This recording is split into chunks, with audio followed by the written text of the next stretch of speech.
The Dragon King locked the hidden princess inside the Red Glass Observatory to prove her blood was false.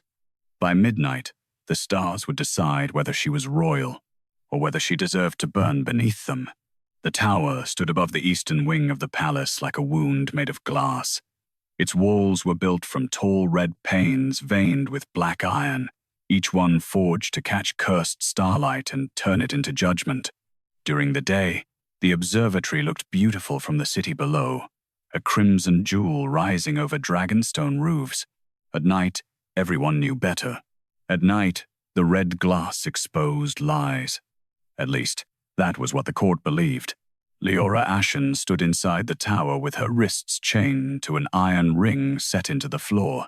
The chains were thin, ceremonial, and sharp enough to cut when she breathed too deeply. A plain grey dress hung from her shoulders, deliberately chosen to make her look less like a woman and more like an accusation. Her dark hair had been unbraided by the guards so every noble below could see her face through the glass when the stars judged her. A hidden princess should be visible when she was proven false. That was part of the cruelty. Below, in the open courtyard, the dragon court had gathered beneath a sky without mercy. Noble houses stood in crescent rows. Flame priests held black lanterns.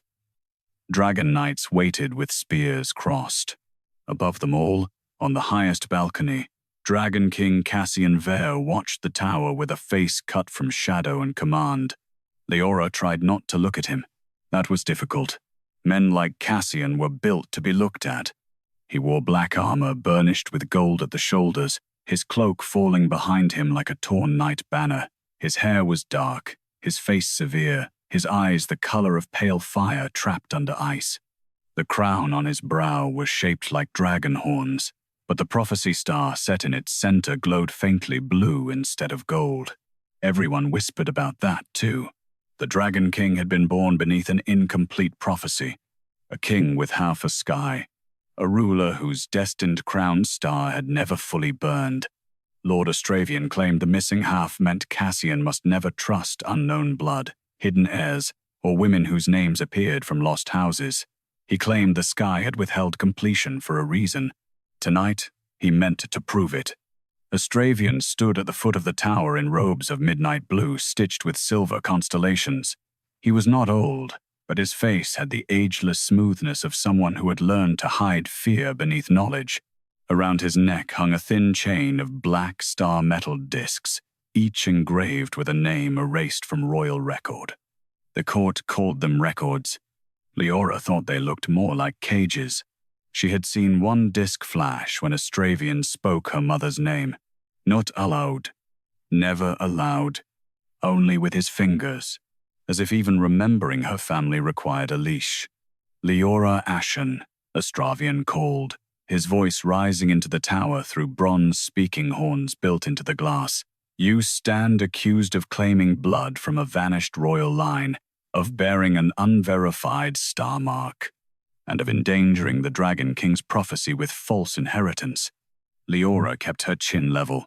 I claimed nothing. Her answer rang through the horns. A murmur passed through the court. Astraea smiled softly. That is why you were found hiding under a servant's name? The words struck, but she did not let them show. Ashen was not her true name. It was the name given to her by the woman who hid her after her mother vanished. A kitchen name, a safe name, a name small enough not to attract blades. Liora had used it to survive in pantries, laundry halls, stables, and shadowed corridors where no one looked closely at girls who carried trays and lowered their eyes. She had not come to the court claiming a throne. The court had dragged her here because a dying old nurse had whispered the wrong truth before witnesses. Princess. The word had ruined everything. Now the court wanted the stars to correct it. Astraea lifted one hand toward the observatory. At midnight, the red glass will receive the king's sky. If royal blood lives in her, the stars will name it. If false blood stains her claim, the glass will burn red and the tower will consume her shadow. A noble woman below whispered loudly enough for the horns to catch it. False princesses always burn prettily. Another replied, At least this one will finally be useful as light. Liora closed her hands around the chains. Pain cut into her palms. She welcomed it. Pain was easier than humiliation. Pain did not pretend to be law. Cassian stepped forward on the balcony. The courtyard fell silent at once. "What if the stars name her?" he asked. Astraea's smile did not move, but something behind his eyes did. "Then the court will hear the name. And after, if the blood proves royal, she will be removed from the tower." "Removed where?" Astraea paused. "Not long. Long enough. To protective custody, Majesty, until the Prophecy Council determines whether her existence threatens the throne." Liora almost laughed. Protective custody. Another clean phrase. Another beautiful cage. Cassian looked up at the red tower. Their eyes met through the glass. For one breath, the distance between balcony and observatory vanished. His gaze was not kind. It was too sharp for kindness. But it was not the gaze the others gave her. He looked at her as if she were not merely a problem placed in a tower, but a question the sky had been hiding from him. That frightened her more than cruelty. Cruelty had rules. Curiosity did not. "Remove the chains," Cassian said. The court stirred. Astraea turned slowly. "Majesty, the observatory law requires restraint. The law requires her to remain inside the tower, not bleed on its floor. She may attempt to break the glass." "With what? Her wrists?" A ripple of uneasy silence moved below. Liora stared at him. She had expected indifference, perhaps anger, perhaps the cold suspicion of a king told all his life that hidden blood was dangerous. Not this. Not defense. Astraea bowed his head just enough to look obedient. "As your Majesty commands." He gestured. Inside the tower, 2 guards unlocked the chains from Leora's wrists but did not remove themselves from the door. The iron fell with a soft clatter, leaving thin red cuts against her skin. She did not rub them. She would not let the court watch her tend the wounds they had made. The first bell rang. Midnight approached. Above the observatory, the sky shifted. Stars gathered like witnesses. Through the red glass, their light came down in thin, burning lines. One touched the floor near Leora's feet. Another slid across the wall. A third struck the black iron ring where her chains had been fixed and made it smoke. The red panes began to hum. Astraea lifted his hands. "Let the king's sky judge." Liora felt the mark beneath her collarbone wake. She had hidden it all her life. A small silver starburst over her heart, faint in daylight, almost invisible beneath cloth. The old nurse had called it a kitchen burn when anyone asked. But now, beneath the cursed starlight, the mark burned cold. Not painfully, knowingly. Below, Cassian went very still. The prophecy star in his crown flickered. Blue, then silver. Astraea saw it. His hand moved to the black star metal discs at his throat. Liora saw that too. The observatory glass darkened. For one breath, the stars above the tower vanished. The court murmured. Then one star appeared inside the tower, not reflected in the glass. Inside, it floated before Leora's chest, small and white, trembling like a living heart. A guard whispered a prayer. Liora stepped back. The star followed. The mark over her heart opened with silver light. Astraea's voice sharpened. "Do not move." But the star was already moving. It circled Liora once, then shot upward through the red glass without breaking it. The tower shook. The sky above the palace split into 1,000 burning points. The Red Glass Observatory was not only exposing blood, it was opening a sky record someone had tried to erase. One by one, stars began to fall into place. Not random. Letters. The court looked up. Cassian looked up. Astraea stopped breathing. Across the midnight sky, living constellations burned through the dark and began writing a name no one had spoken in 18 years. Not Liora Ashen. Her true name, Astraea Dravaryn. Around Astraea's throat, the black star metal disc engraved with her mother's name cracked in half. For one breath, no one in the dragon court understood what the sky had done. Then the name burned brighter. Astraea Dravaryn. The living constellations stretched across the midnight sky above the Red Glass Observatory, each star sharp as a blade point, each letter written in silver-white fire against the dark. The red glass tower glowed from within, not crimson now, but pale and violent, as if the stars had entered its veins and found the lie hidden there. Liora stood beneath that impossible name, with her hands still bleeding from the chains. Astraea. The sound did not feel new. It felt buried, like something her body had known before language, before kitchens and servant corridors, before the old nurse had whispered, "Never answer to anything too beautiful." Below, the courtyard erupted. "Dravaryn? That line is dead. No, erased. She cannot be. Look at the sky." The last whisper silenced more people than any guard could have. Because the sky did not flatter. The sky did not pity. The sky named what men tried to bury. Lord Astravian's hand closed around the cracked black star metal disc at his throat. The disc had split cleanly down the center, and through the fracture spilled a thin silver light, trembling like a trapped breath. Cassian saw it. His gaze dropped from the sky to the astrologer's throat. "What name is on that disc?" he asked. Astravian's face smoothed too quickly. "An obsolete record, Majesty." Cassian stepped down from the balcony. The court parted below him before he had taken 3 steps. His cloak moved behind him like night dragged by command. The prophecy star in his crown still flickered between blue and silver, unstable for the first time in Leora's memory of seeing him from shadowed corridors. "No record cracks when another person is named," Cassian said. Astravian bowed his head. "With respect, Your Majesty, the observatory has been disturbed by forbidden astral blood.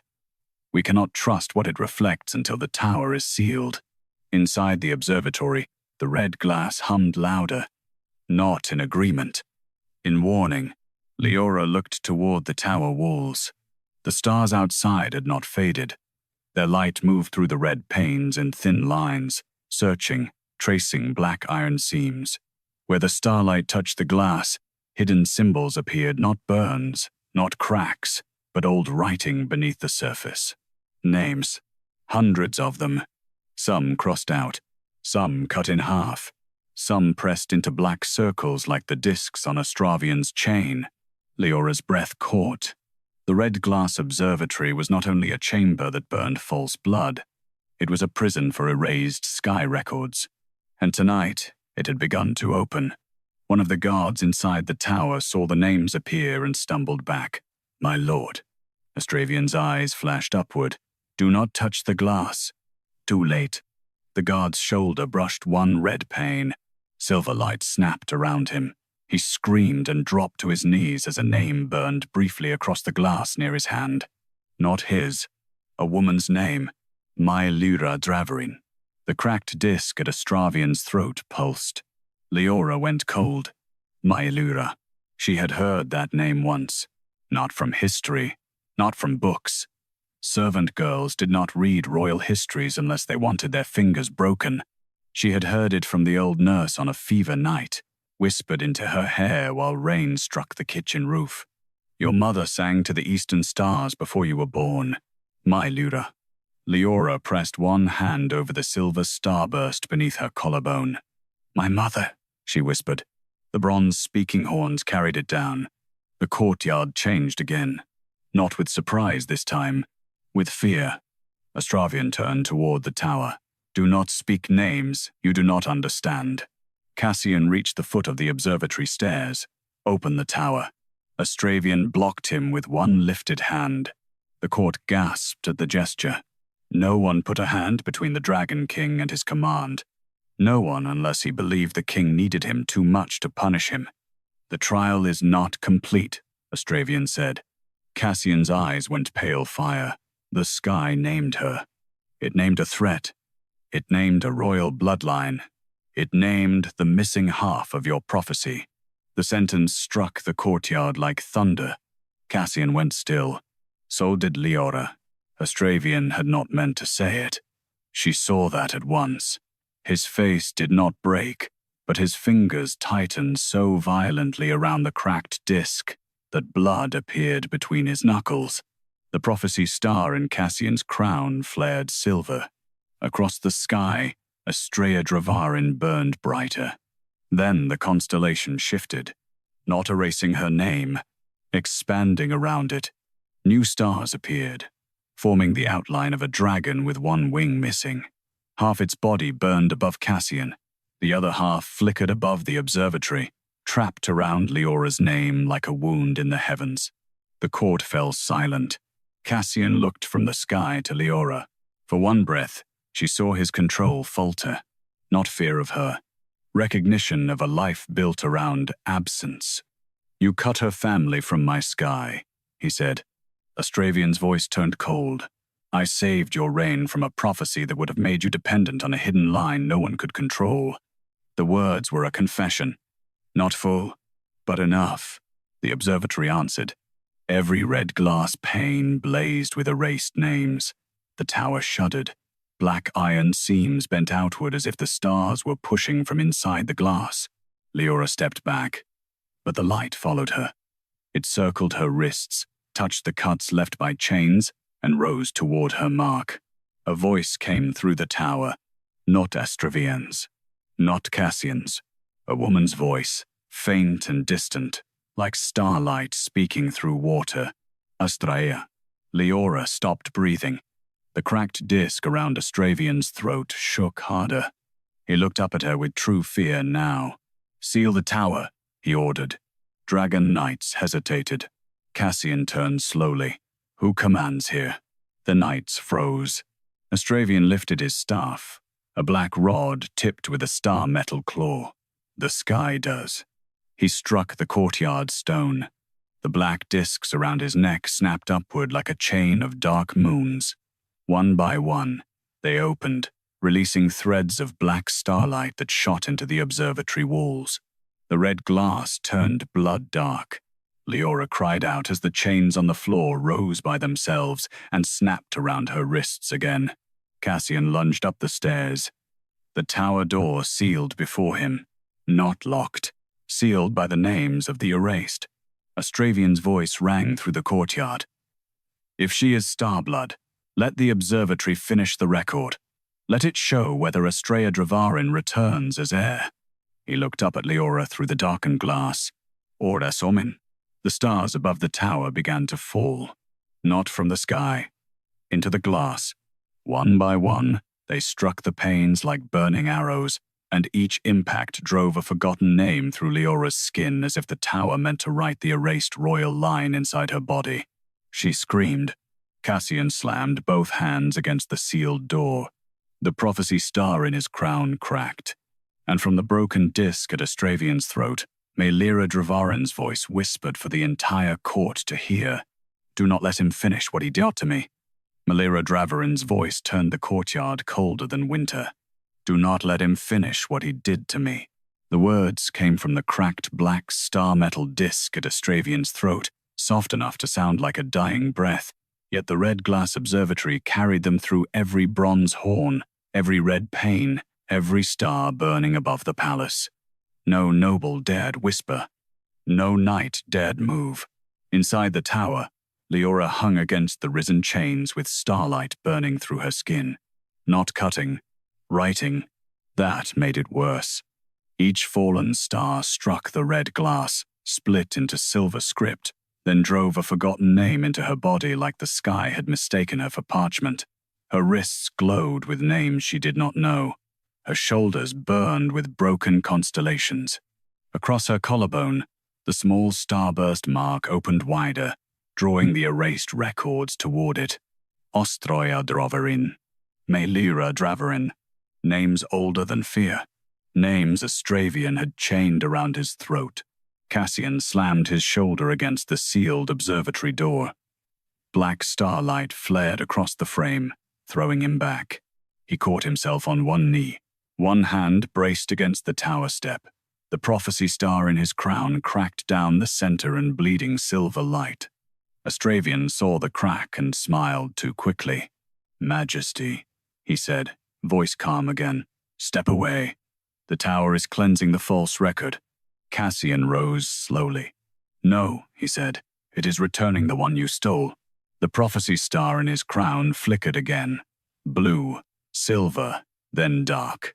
For the first time since Liora had seen him, the Dragon King looked less like a man crowned by destiny and more like a man realizing destiny had been starved.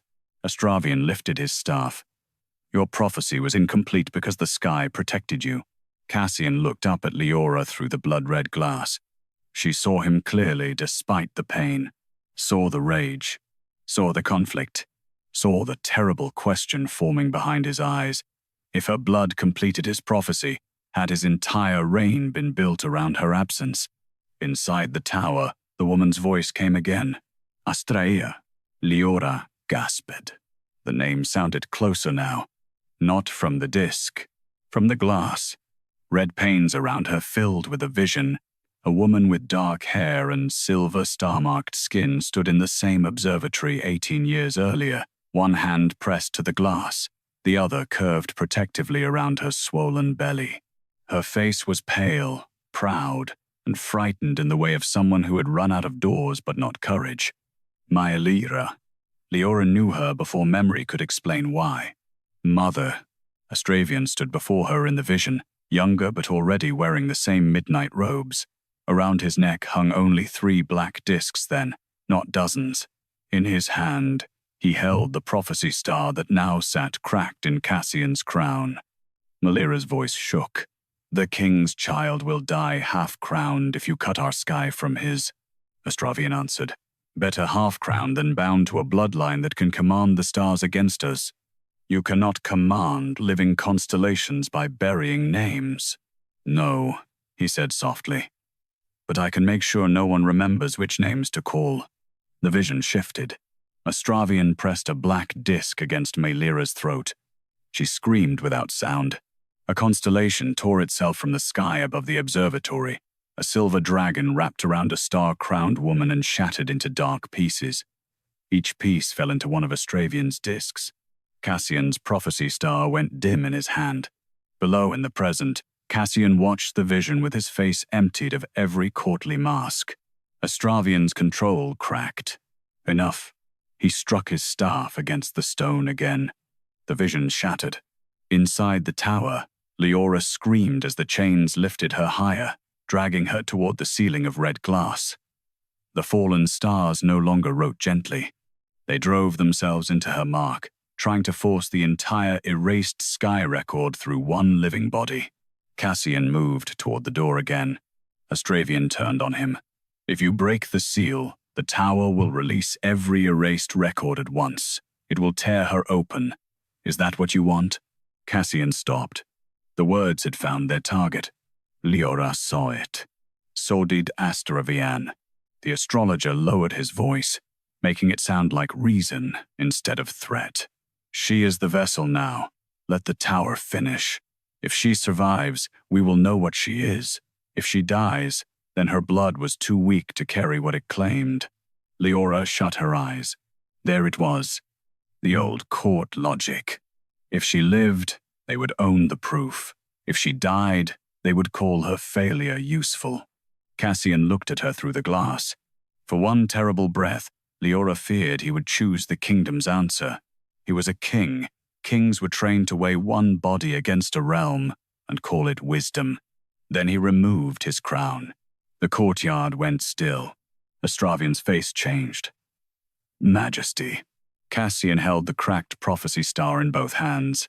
You told me this was my fate. It is. You told me the missing half was a warning.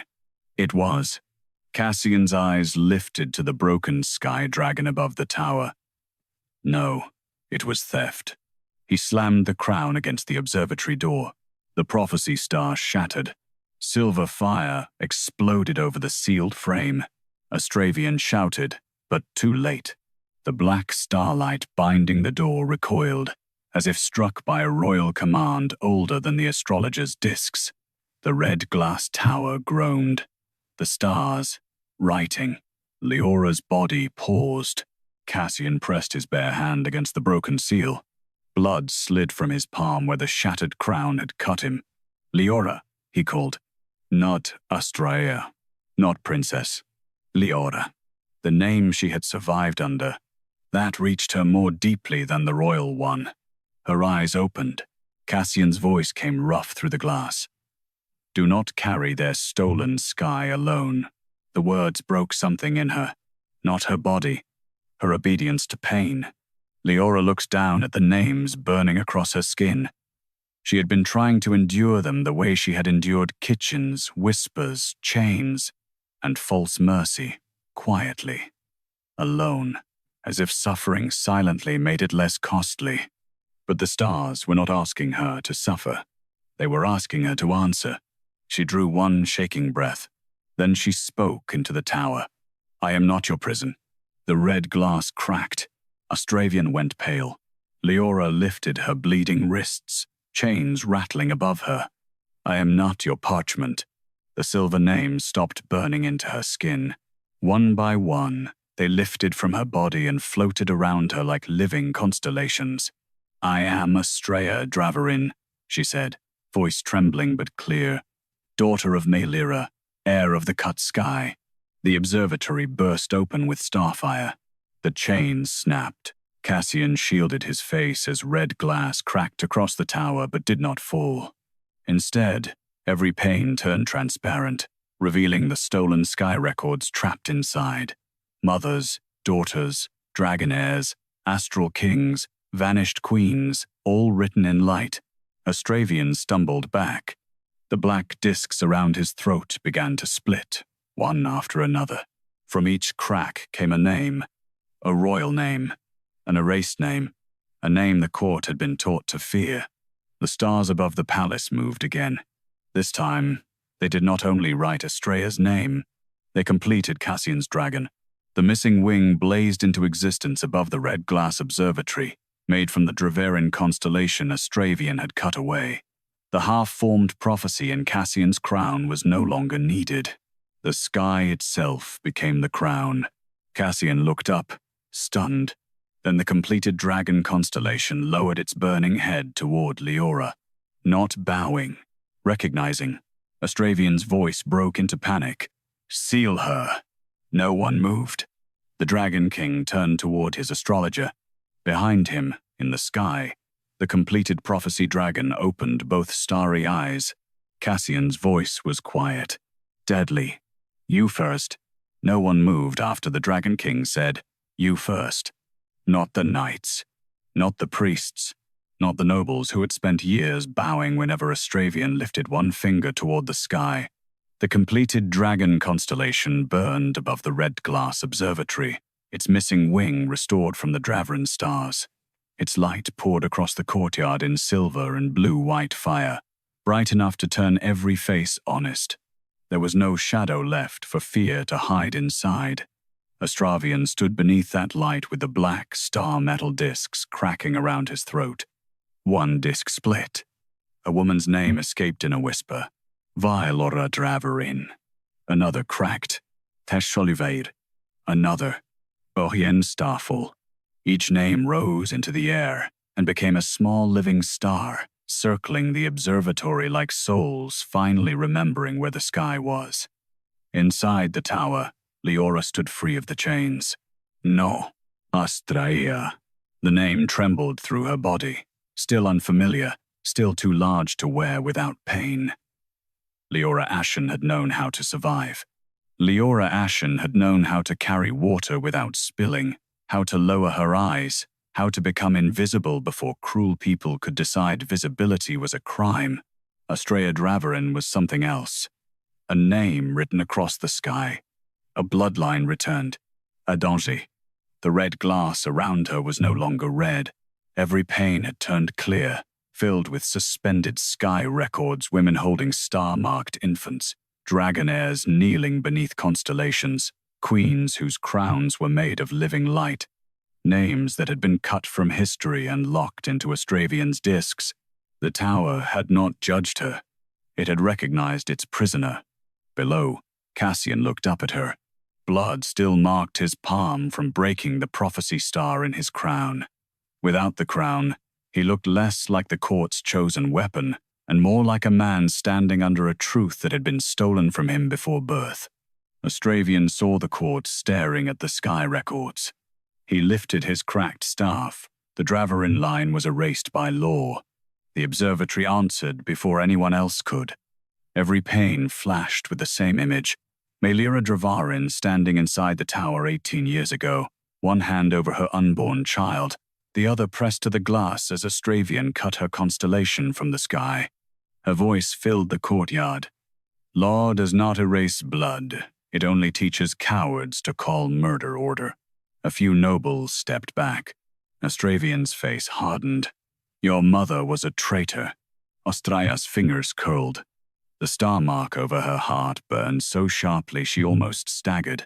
Cassian took one step toward the stairs. Do not answer him alone. The words steadied her, not because she needed rescue, because he understood the shape of the trap. Astraea wanted her angry, wanted her uncontrolled, wanted the court to see Starblood as violent, dangerous, too powerful to exist outside chains. Astraea drew a breath and lowered her hands. Show them, she whispered to the tower. The Red Glass Observatory obeyed.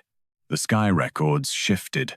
The court saw Liora brought before the Prophecy Council, not as a rebel, but as royal witness. They saw Astraea kneel before Cassian's father, promising that the child in Liora's womb completed the Dragon King's birth prophecy. They saw him smile when the old king turned away. They saw him press black star metal to the record wall, cutting Liora's constellation free and trapping it in discs. Then came the worst image. An infant wrapped in grey cloth. A kitchen woman carrying her through a servant passage, while Liora stood bleeding at the observatory window, buying time with the last of her starfire. Astraea stopped breathing. The kitchen woman, the old nurse, the woman who had hidden her. Liora's voice broke through the glass. Take her where no prophecy can smell her. Give her a small name. Let her live before she is royal. The court watched the old nurse carry the infant away. Then Astraea's staff struck Liora across the back. Cassian's face went cold. Astraea felt something inside her split between grief and rage. Her mother had not vanished. She had stayed behind.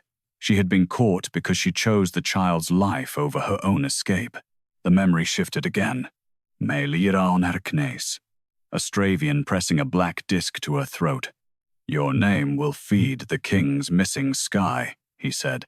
Liora lifted her head despite the blood on her mouth. One day, the stars will write what you cut. The disc closed. The vision ended. The courtyard remained silent. Then Cassian spoke. Where is she? Astraea's expression became still. Too still. Astraea gripped the glass railing inside the tower. Cassian descended the last stair slowly, each step measured and lethal. Where is Liora Dravaryn? Astraea laughed once. You think every erased woman waits somewhere to be rescued? Some names are records because bodies are ash. The star above the observatory dimmed. Astraea felt the blow as if he had struck her. For one breath, she was not Astraea, not heir, not prophecy, only a daughter hearing the shape of absence. Cassian looked up at her, and whatever he saw in her face changed him. He turned back to Astraea. You will answer for her. Astraea lifted the remaining discs. I answer to the sky. No, Astraea said. Her voice came through the observatory clear as starfire. The completed dragon constellation lowered its head behind her. The sky is answering to me. Astraea's hand froze. The discs around his throat snapped upward, trying to seal, but the stars were faster. Silver light speared through each black circle, cracking them open one by one. Names poured out, spinning into the sky, rebuilding pieces of constellations the court had never seen. Cassian's incomplete prophecy appeared above the palace, not as Astraea had taught it. Not a lone dragon king crowned by fire, a dragon with one wing of flame and one wing of stars, and beside it, a star-blooded woman holding the missing sky in her hands. The courtyard erupted. Some nobles cried prophecy, others cried treason. Dragon Knights drew weapons and did not know which direction to point them.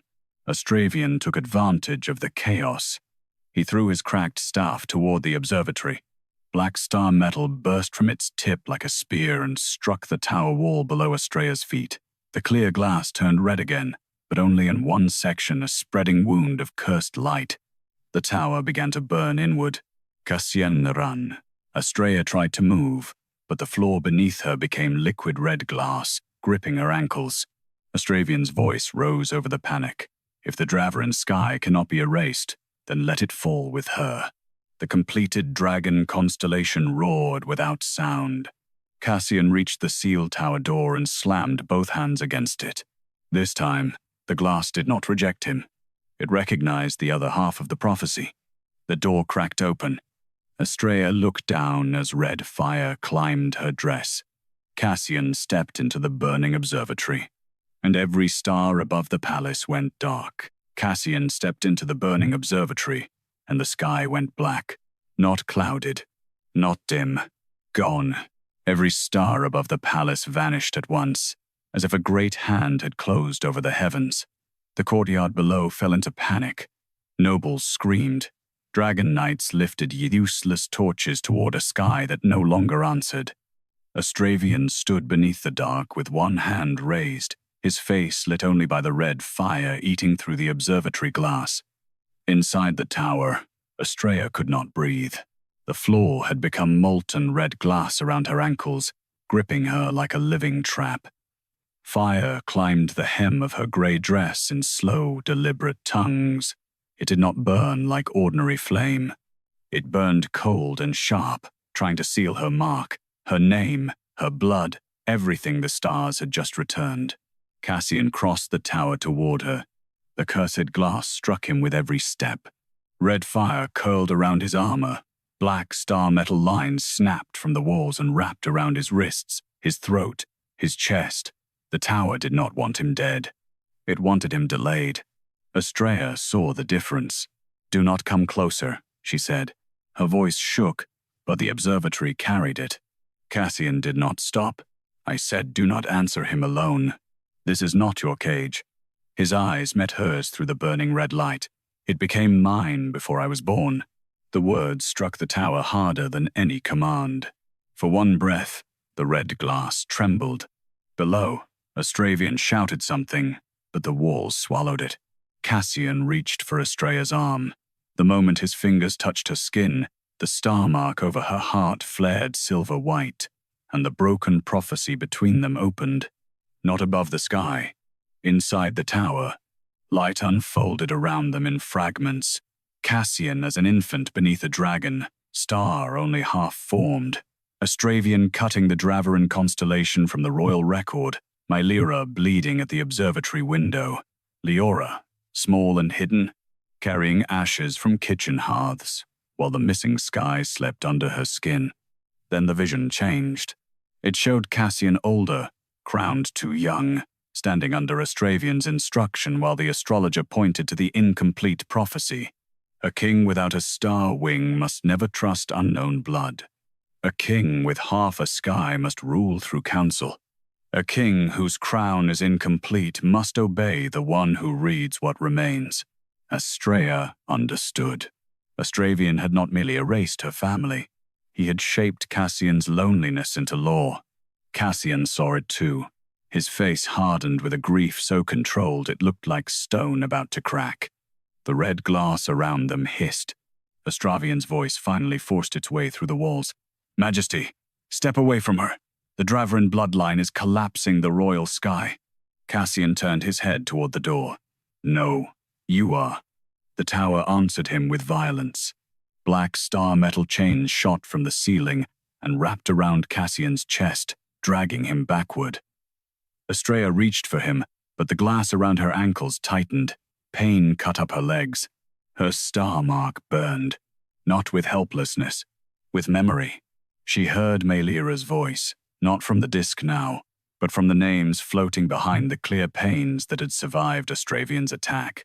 The red glass reveals erased sky records. It does not choose what to do with them. That power belongs to Starblood. Astraea clenched her hands. I do not know how. The voice softened. You already did. You answered your name. Cassian fought the chains, but each movement drove the black metal deeper into his armor. The prophecy star he had shattered lay in pieces outside the tower door, useless now. He had given up the false crown to reach her. Now she had to stop waiting for the sky to save her. Astraea closed her eyes. All her life, she had survived by shrinking into the name Liora Ashen. That name had kept her alive. It had hidden her in kitchens, under linen carts, behind lowered lashes and servant doors. She would not despise it. But it was not all she was. She opened her eyes. I am Liora Ashen, she whispered. The red fire paused. The girl who survived what the court never saw. The glass beneath her feet cracked. I am Astraea Dravaryn. Silver light burst from her mark. The bloodline you cut from the sky. The surviving clear panes filled with names. Dravaryn queens, star-marked children, astral dragons. Melira's face, proud and sorrowful, all of them watching. And I am not the place where your lie ends quietly. She lifted both hands. The black sky above the palace split. Not with stars, with names. Every erased royal record trapped in Astravian's discs tore free at once, rising like silver fire through the dead dark heavens. The red glass tower shook so violently that the guards outside fled from the steps. The molten floor released Astraea's ankles. The chains around Cassian snapped loose and fell smoking to the ground. He stumbled forward. This time, Astraea caught him. The court saw it through the glass. The hidden princess holding the Dragon King upright while the sky rebuilt itself over them. Astravian screamed. The black discs around his throat spun wildly, no longer cages but broken mouths. Names poured from them too quickly for him to seal. Each one became a star. Each star found its place. The dragon constellation above the palace returned, larger now, one wing of flame, one wing of stars. But at its heart, there was still a hollow, a missing center. Astraea felt it before Cassian did. The prophecy was not fully restored. Not yet. Cassian looked at her. What is missing? The tower went silent. Then every pane of red glass showed the same image. Liora Dravaryn kneeling beneath Astravian's staff, one hand pressed over her heart as he tore the final star from her body. Astravian's voice echoed from the old record. The king may have his crown, the girl may keep her life, but the mother's star remains with me. In the courtyard below, Astravian stopped screaming. He smiled. Slowly, he opened his clenched hand. Inside his palm burned one black star, Liora's. Astraea's breath caught. The dragon constellation above the tower flickered, incomplete again.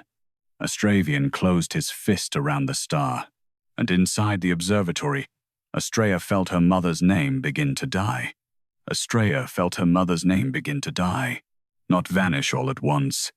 That would have been kinder. It dimmed like a star suffocating behind glass, flickering inside Astravian's closed fist while the dragon constellation above the palace shuddered around the hollow at its heart. Every restored name in the sky trembled as if Melira's star had been the thread holding them in place. Inside the Red Glass Observatory, Astraea staggered. Cassian caught her arm. What is he doing? She could barely speak. He kept one. Cassian looked through the cracked glass toward the courtyard below. Astravian stood beneath the darkened sky with blood running from the black discs at his throat and Melira's star burning between his fingers. The astrologer smiled up at them. Every prophecy needs a center, Astravian called. Every sky needs a heart. Did you think I would cut a royal constellation apart and leave its brightest star where sentiment could find it? Astraea's hands curled into fists. Below, the court watched in horror but did not move. That old habit again. Witnessing without acting, waiting to see who survived before choosing loyalty. Cassian saw it too. His face hardened. Seize him, he ordered. Dragon Knights finally surged forward. Astravian opened his fist. The black star flared. Every knight who stepped toward him froze where he stood, armor locked by threads of dark starlight. Their spears trembled in their hands. Their faces twisted with effort, but their bodies would not obey them. Astraea lifted Meilira's star higher. "Your army was sworn under the king's sky," he said, "and I held the part of the sky that taught them obedience." Cassian's jaw tightened. The red glass around them whispered with old records. "Not all chains are iron." Astraea looked down at her wrists, where the cuts from the observatory chain still bled. The silver names that had lifted from her skin now circled the tower, waiting, afraid to settle while Meilira's star remained trapped. Her mother's voice came faintly through the glass. "Astraea." The name was weaker now. Astraea pressed both hands to the clear pane before her. "Tell me how to take it back."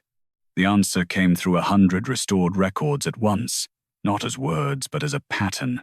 Starblood did not command the sky by force. It called what remembered its rightful place. Astraea held Meilira's star, but the star had once belonged to Meilira, and Meilira had given her daughter a life. Astraea closed her eyes. For years, she had thought her mother was only absence, a vanished name, a forbidden whisper, a face imagined in kitchen smoke and rainwater, but the tower had shown the truth. Meilira had not abandoned her. She had stayed behind and paid the price for Astraea's escape. Astraea opened her eyes. "Liora Dravaryn," she said. The black star in Astraea's palm flickered.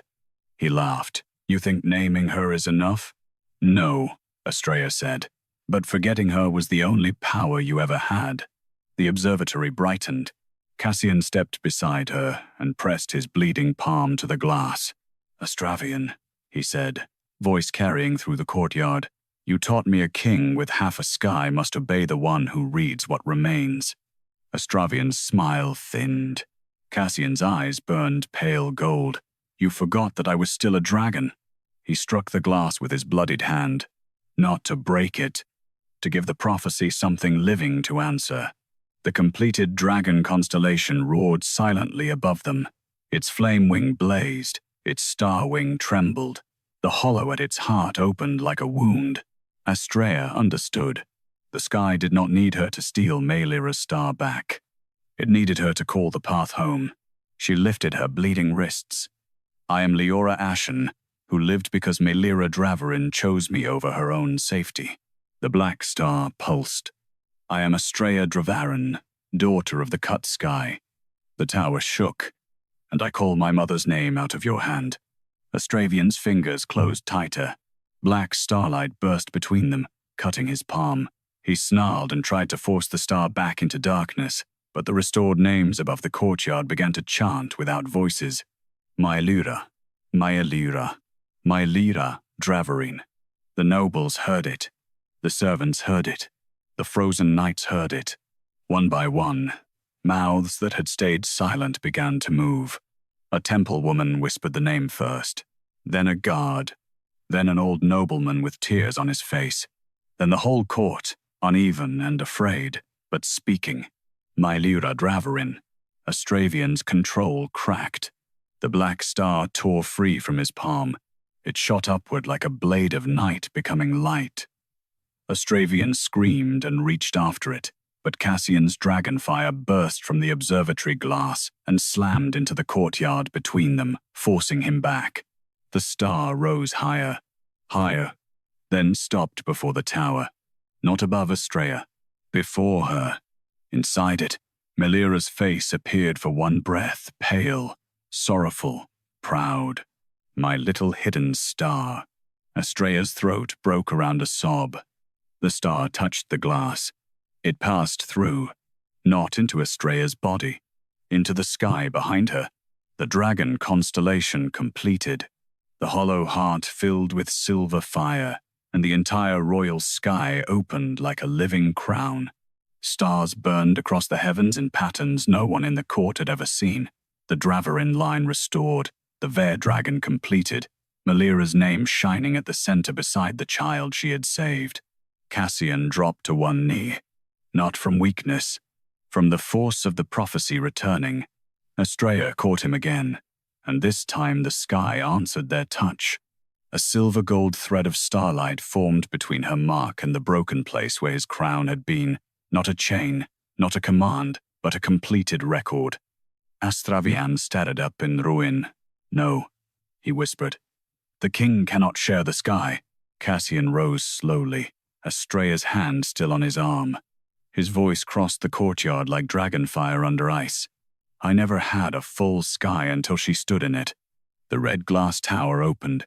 Every pane folded outward like wings, and Astraea stepped onto the balcony of the observatory with living constellations burning behind her. Below, the court that had gathered to watch a false princess burn now looked up at the Starblood heir whose name the heavens had restored.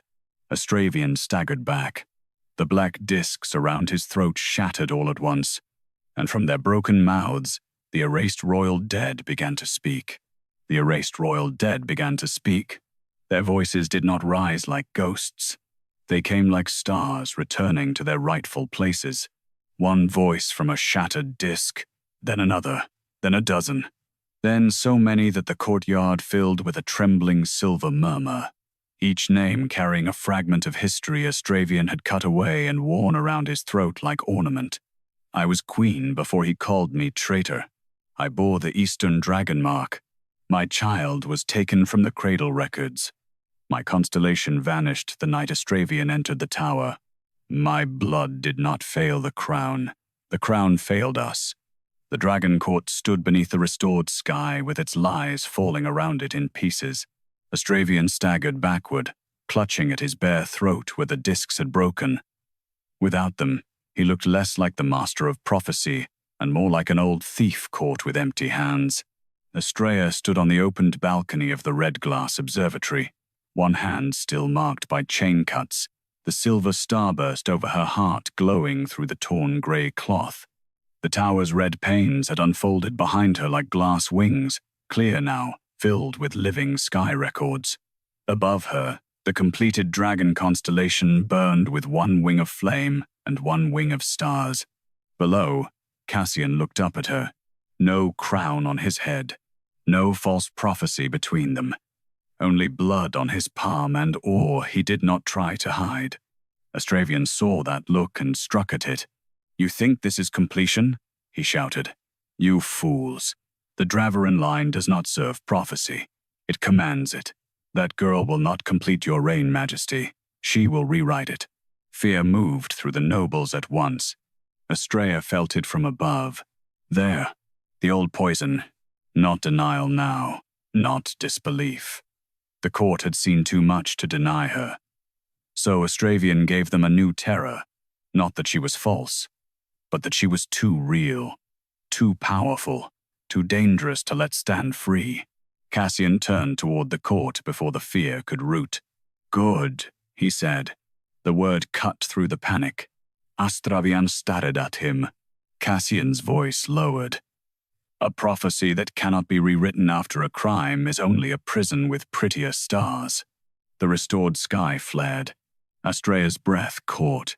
She had expected suspicion, maybe restraint, maybe the cold calculation of a king realizing her blood could alter the fate he had built his reign upon.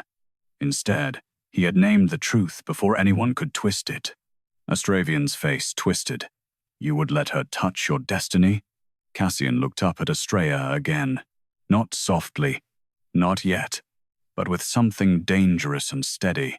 "She already has?" The court went silent. Astraea's fingers closed around the balcony rail. The words did not feel romantic. They felt heavier, like a door opening where there had been only a wall. The erased voices circled the tower, pressing toward her now. Names, records, broken prophecies, stolen bloodlines. They wanted release. They wanted judgment. They wanted every lie Astraea had written burned from the royal sky. Too many. The observatory shuddered. Astraea swayed. Cassian saw it instantly. "Astraea!" Her true name in his voice struck her harder than starlight. She gripped the railing tighter. "There are too many." Astraea smiled. "Yes." Cassian's head snapped toward him. The astrologer's eyes shone with ruined triumph. "That is what Starblood heirs always learn too late. The sky does not stop speaking once opened. She wanted the erased records freed. Let her carry them. The broken discs on the ground began to spin. Black fragments lifted, cutting through the air like shards of dead moons. Each fragment caught one freed voice and hurled it toward Astraea. The observatory glass rang violently. Names struck her mark one after another, trying to enter. Astraea gasped. The starburst over her heart flared too bright. Cassian moved. He reached the tower stairs before the knights understood what was happening. Astraean lifted one hand, and the frozen soldiers jerked like puppets, forced by old star oaths to block their king's path. Cassian did not draw his sword. He exhaled. Dragonfire rolled from him in a low gold wave, not burning flesh, but melting the black star threads around the knight's armor. Men dropped to their knees, gasping as their bodies became their own again. Cassian passed through them without slowing. Above, Astraea fought to stay standing. The voices were no longer clear. They blurred into pressure. Mothers, kings, daughters, heirs, dragons, names cut from constellations and crammed into black metal for years. Her body was not large enough to hold them. Her mark was not meant to be a vault. The red glass had revealed erased sky records. It had never meant for one woman to become the archive. Astraea understood that now. So had her mother. "Do not carry what belongs to the sky," Melira's voice whispered. "Return it." Astraea forced her eyes open. How? The answer came not from Melira alone, but from the completed dragon constellation above. Name the thief, not the stolen. Astraea looked down at Astraean. The shard storm circled him without cutting his skin. Of course it did. The broken records still recognized the hand that had caged them. He was using their own stolen names as weapons. Cassian reached the observatory balcony below her, climbing through the open glass and firelit stairs. Blood streaked his face from falling shards, but his eyes stayed fixed on her. "Tell me what to do," he said. A king asking, not commanding. Astraea's voice shook. "Do not let him scatter the names." Cassian turned to the courtyard. "Dragon Knights of Veyr." The freed knights looked up. "On your knees," he ordered, "and speak the names you hear." One knight hesitated, then kneeled. A woman's name burst from the shard above him. "Orienne Starfall." He repeated it, voice rough. "Orienne Starfall." The shard stopped spinning. Another knight fell to one knee. "Thessaly Veyr." A priestess sobbed as a name struck her chest. "Liora Dravaryn." One by one, the court began to kneel. Not in worship, in witness. Every person who heard a name spoke it aloud. Every spoken name left the shard that held it and rose into the sky. The storm weakened. The pressure on Astraea's heart loosened. Astravian's triumph collapsed into fury. "No," he snarled. "Those records belong to the Prophecy Council." Astraea lifted her head. "No," she said, her voice carrying through the open tower. "They belong to the sky." The completed dragon constellation roared silently above her. Cassian reached her side at last. He did not touch her immediately. He stood close enough to catch her if she fell, but waited until she turned toward him. That restraint felt familiar now, dangerous in a different way. She nodded once. Only then did he place his bloodied hand over hers on the glass railing. Their marks met the same light. His dragon fire, her star, blood. Together, they turned toward Astraean. Astraea spoke first. "Lord Astraean, royal astrologer of the Dragon Court, keeper of false prophecy." Cassian's voice followed, colder. "Thief of the king's sky." The court repeated it. "Thief of the king's sky." The black shards around Astraean froze. His face went white. Astraea understood why. The old records had been looking for a name, not a victim's name. His. "Name what he did," Melira's voice whispered. Astraea raised her bleeding hand. He cut the Dravaryn constellation from the royal sky. He imprisoned erased bloodlines in black star, metal. He broke the Dragon King's birth prophecy and called the wound destiny. He made daughters disappear so kings would obey him. Cassian's hand tightened over hers. "And he used my crown," the Dragon King said, "to make lies look like law." The sky answered. Every black shard turned silver. Then each one shot toward Astraea. They did not pierce him. They formed a cage around him, a sphere of living names, spinning faster and faster until his robes whipped around his body and his staff cracked in half. Astraea screamed. Not from pain, from the sound of every record he had erased speaking at once. The cage lifted him from the ground. The court watched as the stars he had stolen carried him upward toward the opened observatory. Astraea stepped back instinctively. Cassian moved with her. The cage stopped before the tower. Inside it, Astraea clawed at the names. You need me. Prophecy must be read. Astraea looked at the living sky above him. No, she said. It must be heard. The cage rose higher. The Red Glass Observatory opened one final pane at its peak, a circular window of clear starfire that had not been visible before. Beyond it waited the restored sky, vast and merciless and full of names. Astraea's face twisted with terror. You cannot put me there. Cassian's voice was quiet. You wanted to live inside the sky. Record. Astraea finished. So remember every name you stole. The cage shot upward. Astraea vanished into the highest star of the dragon constellation, sealed not as ruler, not as reader, but as witness forced to hear the names he had erased. The courtyard fell silent. One by one, the last black discs turned to ash. The Red Glass Observatory stopped burning, and above the palace, Astraea Dravaryn's name remained in the sky beside Cassian's completed dragon. For a long moment after Astraea vanished into the highest star, the dragon court did not know whether to kneel or run. The courtyard stayed frozen beneath the restored sky. The Red Glass Observatory stood open above them, no longer a prison of cursed panes, but a tower of clear starfire. Its folded glass wings caught every constellation and scattered silver-blue light across the palace stones. Names still drifted through the air, softer now, no longer screaming to be freed. Astraea stood on the observatory balcony with Cassian's hand over hers. Her body shook, not from fear alone, from too much truth.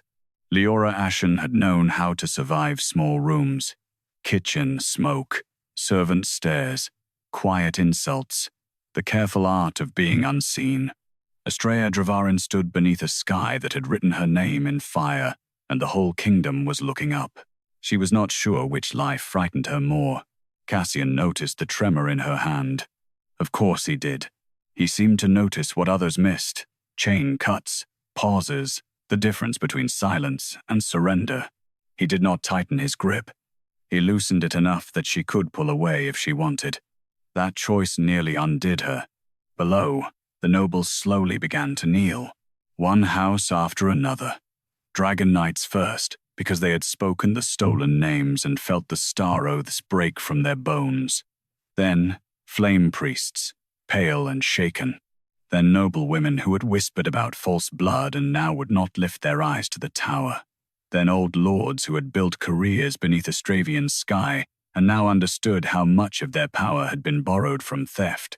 Astraea looked down at them and felt no triumph, only exhaustion. Kneeling was easy when the sky had already chosen the winner. Cassian seemed to read that too. He turned toward the courtyard. Stand. The command struck the court into confusion. A few nobles lifted their heads. Cassian's voice sharpened. I said stand. You will not kneel your way out of witness. Slowly, fearfully, the court rose. Astraea looked at him. He did not look back at once. His gaze remained on the people below, his face hard with the kind of anger that had waited years for the correct target.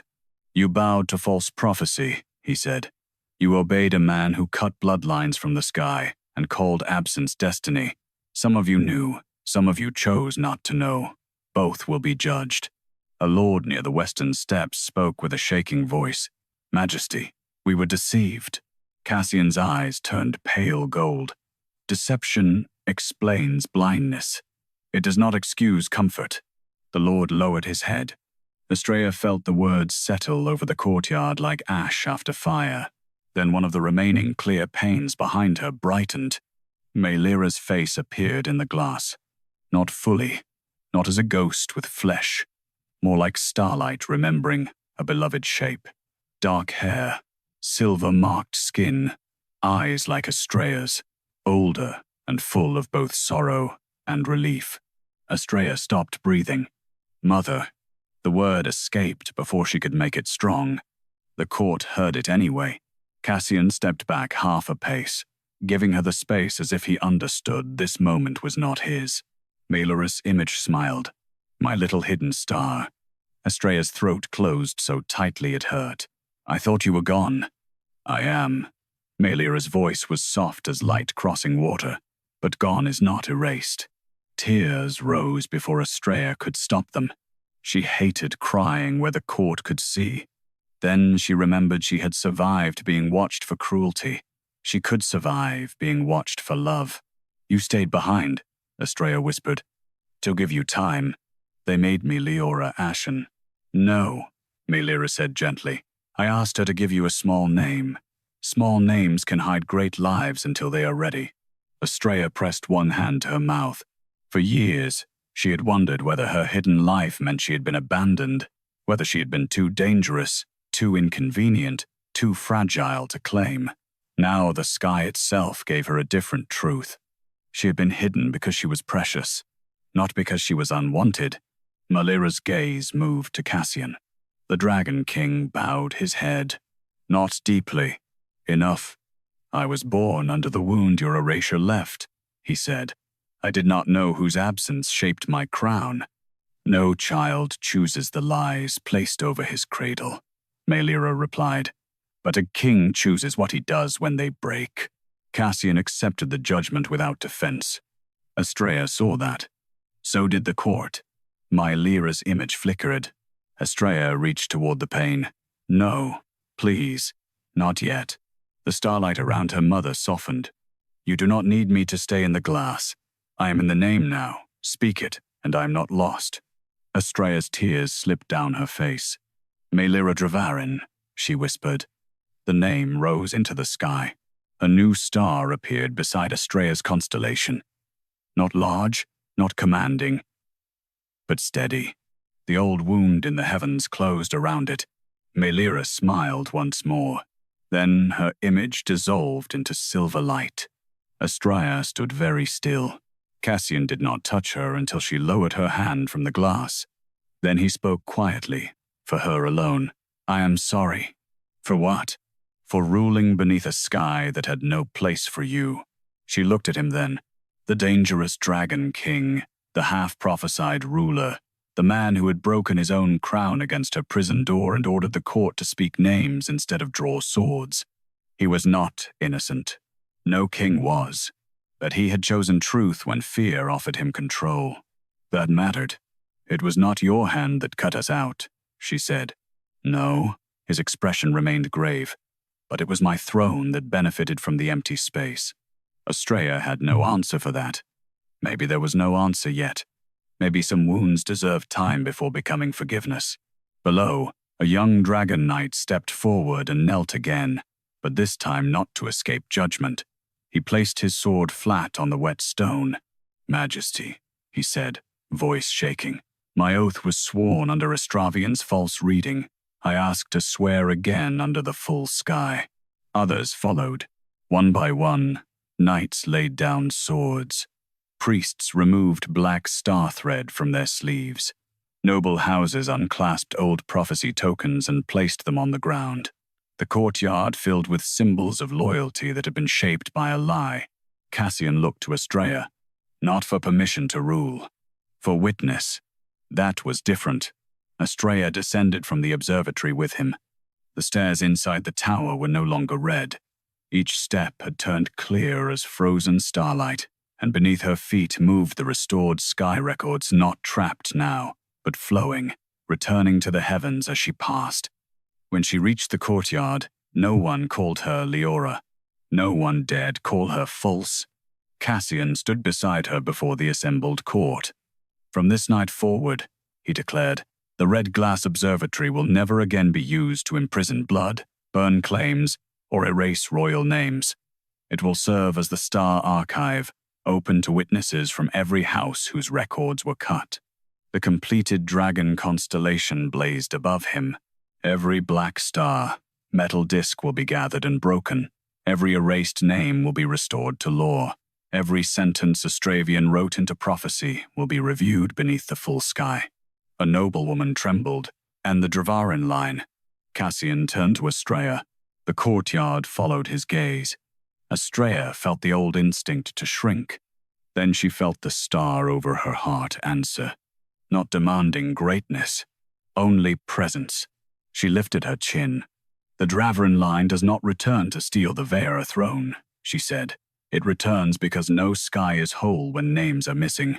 The words spread through the courtyard, not as threat, as law beginning to change shape. Cassian's voice came beside hers. Astraea Dravaryn will stand under her own name. Not as prisoner, not as omen, not as proof for any council. As star-blood heir and royal witness to the restored prophecy. One of the flame priests whispered, "And if the prophecy binds you together?" The court went painfully silent. Astraea felt the question strike the air between her and Cassian. There it was. The hunger to turn truth into marriage, revelation into ownership, prophecy into a chain with prettier light. Cassian's face went cold. If prophecy wishes to speak of her life, he said, it will wait until she chooses to listen. Astraea looked at him sharply. His eyes met hers. No softness. Not yet, but respect, fierce and deliberate. The kind that gave room instead of taking it. Her heart hurt in a way she did not hate. Above them, the dragon constellation lowered its starry head, not bowing, waiting. Astraea looked up at the names still burning across the sky. Astraea Dravaryn. Then lower, in a smaller but steadier light, Liora Dravaryn. For the first time, her past did not feel like a hole behind her. It felt like a road lit from both ends. The court that had gathered to watch a hidden princess burn now stood beneath the full royal sky she had restored. Cassian remained beside her, crownless, blood still drying on his palm, no longer the king with half a prophecy. And Astraea, who had survived as Liora Ashen, stepped forward under the name her mother had saved. Not chosen by the Dragon King, not forgiven by the court, written by the stars.